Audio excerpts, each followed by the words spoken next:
What's up, guys? Back again. We have another episode of Consumed, and on this episode, we're going to be talking about Procter & Gamble trying to trademark millennial acronyms. If you guys read in the last week, there was a few reports that came out basically talking about Procter & Gamble trying to trademark certain millennial, what they're calling millennial acronyms, like LOL, WTF, NBD, and FML. If you guys are not aware of what those acronyms actually mean, Google is your best friend here, or you've been living under a rock for a long time. So Procter & Gamble, most of my viewers are probably pretty familiar with them. They're a Cincinnati-based CPG portfolio company. They own a variety of different kind of legacy or very large billion-dollar brands. Some of those being Tide, Old Spice, Febreze, Crest. I can go on and on. There's probably 20 to 25 other ones that people would recognize and probably buy on a pretty semi-regular basis. But if you guys follow kind of the what's been going on at Procter & Gamble lately, you guys also know there's some intense kind of activist investing going on with an individual, Nelson Peltz, from Tryon Partners. So about a year ago, Nelson Peltz and Tryon Partners bought up a good chunk of shares on the open market, created a lot of pressure for their board, and kind of wrote them a white paper outlining what they believed were some areas of opportunity that Procter & Gamble has struggled with over the last decade. So just a few of those that I'll highlight. There's some more, and I'll link below the white paper if you guys are interested. It is fairly long, so I'm not sure if you guys want to read that or not, but I will link that below. And I guess just before I kind of talk about a few of these things, while reading this back a year ago, I 100% believe in a lot of the things that Nelson was saying, and this had nothing to do with Procter & Gamble, but just from the legacy CPG companies, big portfolio companies. Most of them are struggling in the same areas. So these are the ones that I kind of want to highlight. Is first one, bureaucracy. I think anybody that understands kind of big companies, big portfolio, these are massive tens of $billions of revenue type of companies. They obviously have a lot of bureaucracy. They have a lot of different layers of management and decision making and things that kind of slow down the speed at which business needs to be done in today's environment. Second one that he mentioned was just kind of fixing the innovation machine. I think that word gets thrown around incorrectly a lot of times.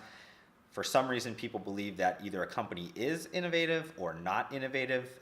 They don't really kind of take into effect the different levels of innovation.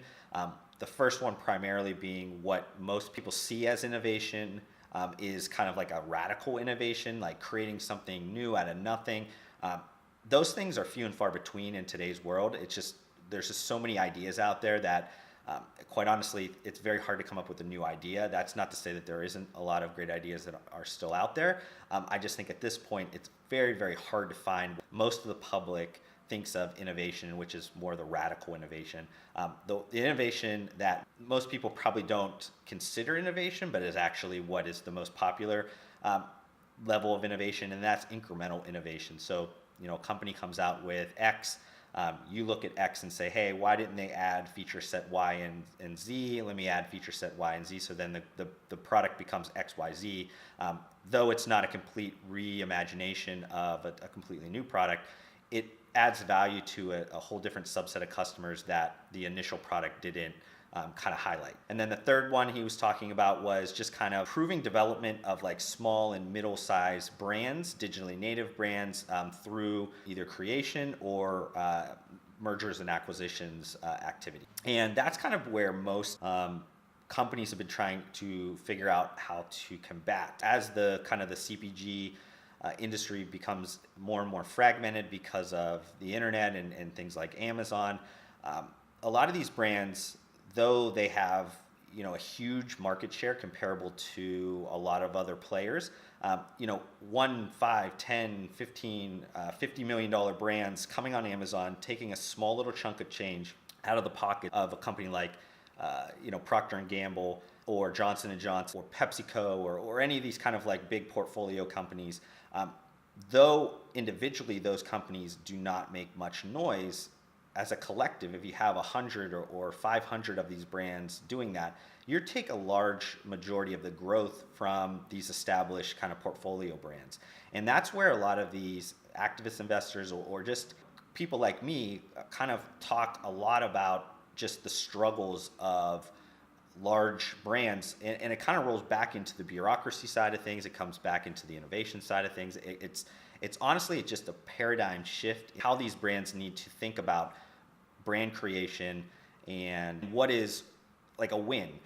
You can't continuously think about brands only as billion-dollar plus or bust and think you're going to compete with a lot of these brands where, quite honestly, a win to them is 25 million or 50 million, and they're happy to do that, and they focus on a certain niche of customers. And then the last one they kind of highlighted was one that every single CPG or retail company has made sure that they either highlight or hide behind a rock from is improving digital. So, if you look at Walmart or you look at Target or you look at GNC or you look at anybody from a retail's perspective, or if you look at PepsiCo or you look at even Procter Gamble, they'll always make sure that they highlight like their year-over-year growth in digital.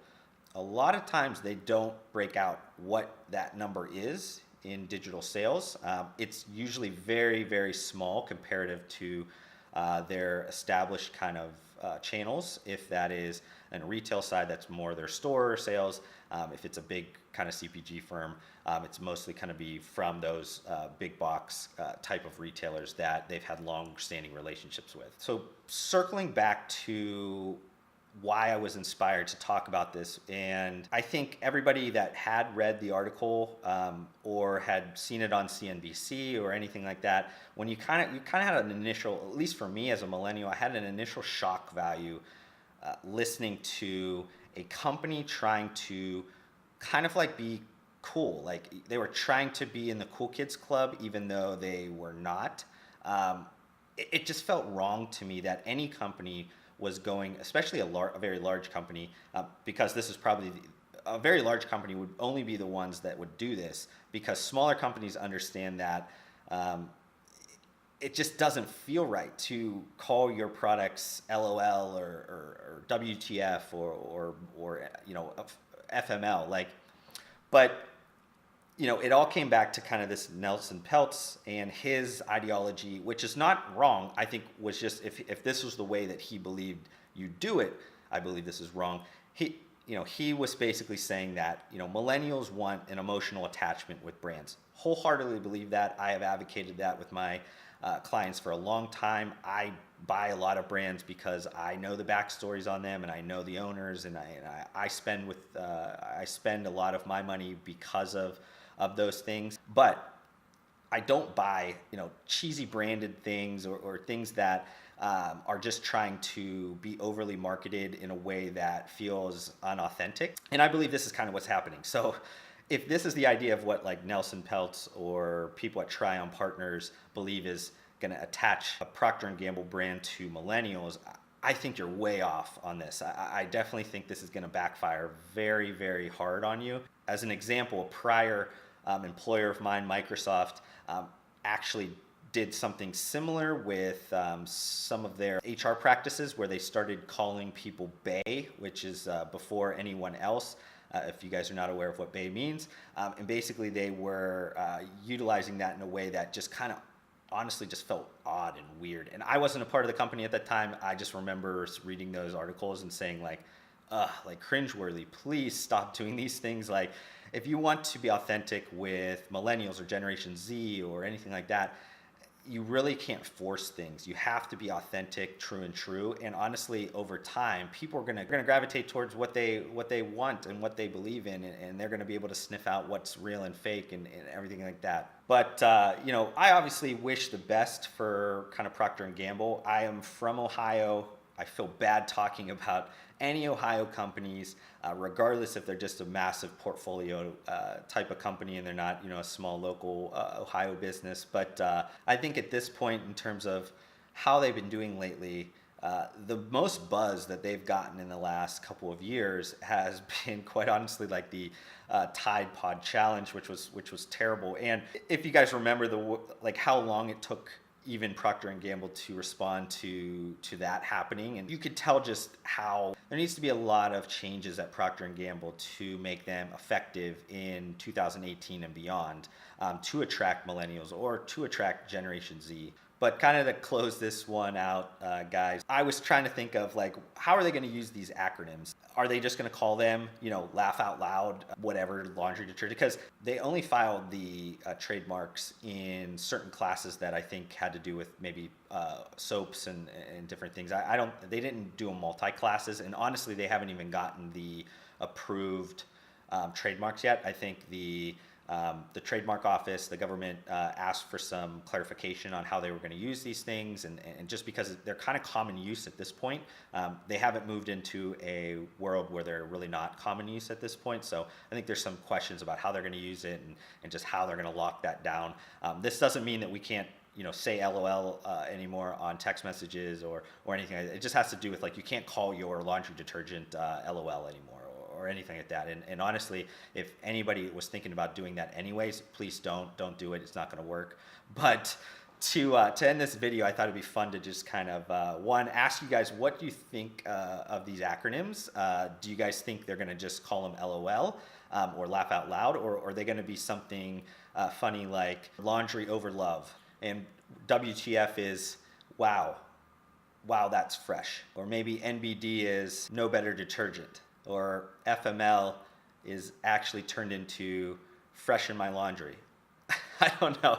Those are just things that were kind of coming up in my head. I was trying to read maybe some Twitter comments as well.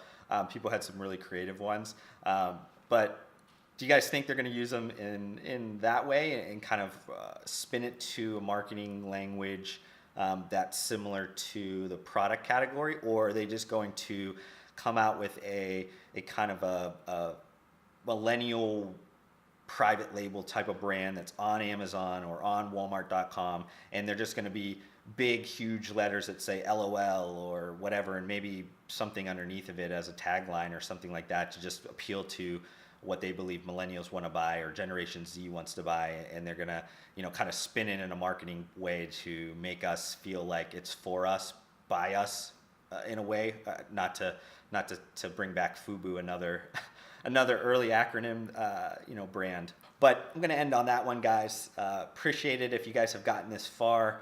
Make sure you guys hit the thumbs up. If you guys haven't subscribed, make sure you guys do that. I think on my videos at this point, I get about 75% of my views from non-subscribers, 25% from my subscribers. Make sure you guys do hit the subscribe button. It helps me out a ton with some of the analytics. Finally, as always, I don't obviously charge for any of this content that I put out. All I hope is that you guys will share this with a colleague or a friend to build this community a little bit bigger and a little bit stronger. But want to thank you guys again for taking some time out of your day to listen to me, and I'll see you guys on the next one.